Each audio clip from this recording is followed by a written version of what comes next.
नमस्कार. अर्जुन रुपालीच्या स्टोरीचा भाग 71वा आज आपण पाहणार आहोत. त्या चॅनलवरती थोडासा प्रॉब्लेम आल्यामुळे आजपासून या चॅनलवरती ही स्टोरी कंटिन्यू करणार आहे. तर चला वेळ न घालवता सुरुवात करूया. अर्जुन आणि रुपाली घरी येतात. मॉम, आरव आणि अर्जुनचे डॅड लिव्हिंग एरियामध्ये त्यांची वाट बघत बसले होते.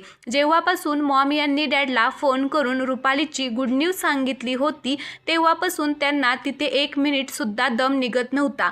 ते लगेच घरी परत आले होते. घरी परत आल्यावर मॉम सोनाने अर्जुनला ब्लॅकमेल केलं. त्यानंतर जे काही झालं ते सगळं सुद्धा सांगतात. तसं त्यांना सुद्धा सोनाचा खूपच राग येतो. पण अर्जुनचा सुद्धा त्यांना राग येतो, कारण त्याने त्यांना काहीच सांगितलं नाही म्हणून ते अर्जुनवर सुद्धा नाराज होते. अरे कुठे होता दोघं? मी किती काळजी करत होते. सोबत होता तर एक फोन करायला काय झालं होतं? रुपाली आणि अर्जुन आत येतात तसं मॉम काळजीने ओरडत बोलतात.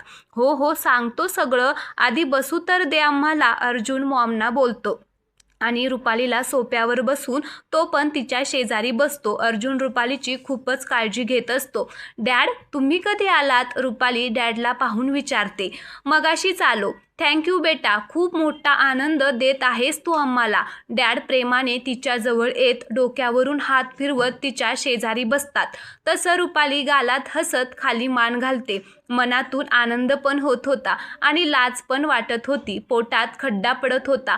गाल झरझर गुलाबी होत होते. अर्जुन तू माझ्याशी अजिबात बोलू नको. एवढं सगळं झालं आणि तू काहीच सांगितलं नाही मला. मी कोणी परका आहे का? डॅड रागातच अर्जुनला बोलतात. खरं तर ते खूप चिडलेले असतात अर्जुनवरती, कारण अर्जुनने त्यांना काहीच सांगितलेलं नसतं. सॉरी डॅड, पण तुम्ही ना खूप दिवसांनी असे तुमच्या मित्रासोबत फिरायला गेला होता, त्यामुळे मला ना तुम्हाला सगळं सांगून टेन्शन द्यायचं नव्हतं. तिकडे तुम्हाला एन्जॉय करून द्यायचा होता आणि तुम्ही परत आल्यावरती मी सगळं सांगणारच होतो. अर्जुन आता डॅडला बोलतो. बरं आता कुठे गेला होता ते तरी सांग, मॉम बोलतात. मॉम आम्ही हॉटेल पॅराडाईजमध्ये होतो आणि तिथे फक्त आम्ही दोघेच नाही तर विजय, मयंकचा भाऊ निशांत आणि सोना पण होते. अर्जुन बोलतो. सोना? ती काय करत होती तिथे? आरव सोनाचे नाव ऐकताच कपाळावर आट्या पाडून अर्जुनला विचारतो. आरवला खरंच सोनाचा खूपच राग येत होता, म्हणजे सगळ्यांनाच येत होता, पण आरवला जरा जास्तच येतो. सोना तिथे तिच्या पार्टनर सोबत होती असं म्हणून अर्जुन त्यांना सगळं सांगतो. सोना निशांतला कुठे आणि कशी भेटली, सोनाने निशांतला अर्जुन आणि रुपालीबद्दल काय काय खोटं सांगितलं, नंतर निशांतने सोनाला कशी मदत केली सगळं सांगतो. मग त्यानंतर झालेला तमाशा, सोनाची मॉम तिला घेऊन लंडनला जाणार आहे ते सगळं काही सांगतो. फक्त निशांतचं रुपालीवर प्रेम आहे हे सांगत नाही. निशांत हे सगळं त्याच्या रुपालीसोबत असलेल्या मैत्रीसाठी करतो, फक्त एवढंच सांगतो. निशांतचं रुपालीवर प्रेम आहे हे सांगितलं असतं तरी काहीच प्रॉब्लेम नव्हता, पण पुढे जाऊन रुपाली आणि निशांतच्या मैत्रीविषयी कोणी बोलायला नको असं त्याच्या घरचे काही बोलणारच नाही हे त्याला माहिती होतं. पण रुपालीलाच अवघडल्यासारखं झालं असतं त्यांच्यासमोर, म्हणूनच तो मुद्दाम म्हणून सांगत नाही. अर्जुनचं सांगून झाल्यावर 5 मिनिटे कोणीच काहीच बोलत नाही. मुळात या सगळ्यावर काय बोलावं ते कोणालाच कळत नाही. शेवट चांगला तर सगळं चांगलं. चला खूप लेट झाले, आराम करा, उद्या सकाळी रुपालीची अपॉइंटमेंट पण आहे, मॉम बोलतात. तसं सगळे आपापल्या रूममध्ये झोपायला जातात. अर्जुन रुपालीला घेऊन रूममध्ये येतो. दोघेही आधी फ्रेश होतात आणि मग बेडवर पडतात.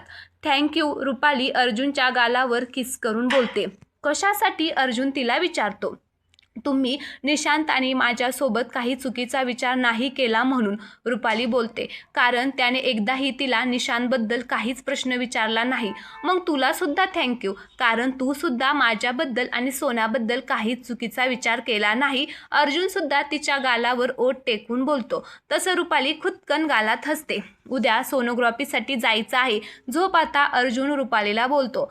तसं ती नाही म्हणून मान हलवते. लाडात येऊ नको, मग मला कंट्रोल होत नाही. उद्या एकदा सोनोग्राफी झाली आणि डॉक्टरांना विचारलं की मग काही टेन्शन नाही, अर्जुन मिस्किल हसत बोलतो. आता अर्जुन कोणत्या मूडमध्ये आहे हे चांगलंच रुपालीला कळालेलं असतं, त्यामुळे आता ती लाजते आणि म्हणत असते की अहो काही पण काही बोलता, मी फक्त किस करण्याबद्दल बोलत होते. रुपाली त्याचे विचार ऐकून त्याला दटावत बोलते.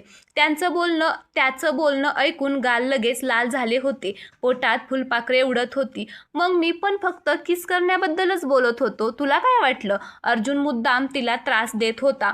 अहो नका ना छळू, रुपाली केविलवाना चेहरा करून त्याला बोलते.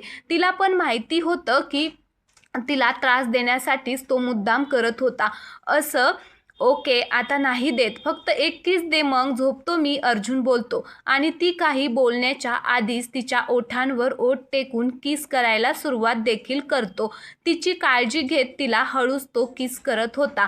ती सुद्धा त्याला पुरेपूर साथ देत होती. दोघेही आता इथे खूपच रोमॅन्टिक झाले होते. रोज नव्याने प्रेमात पडत होता अर्जुन तिच्या.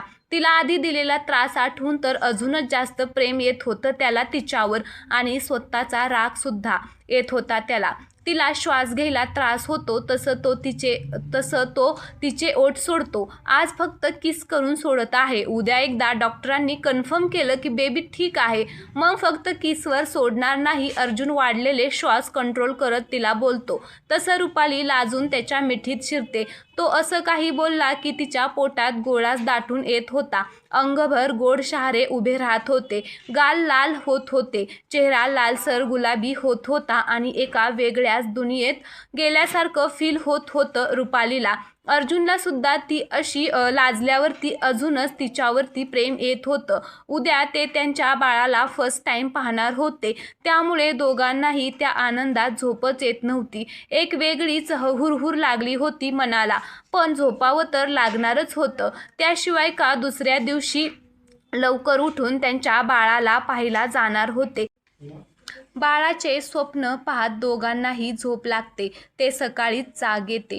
तर चला आजचा हा भाग आवडला असेल तर चॅनलला सबस्क्राईब करा.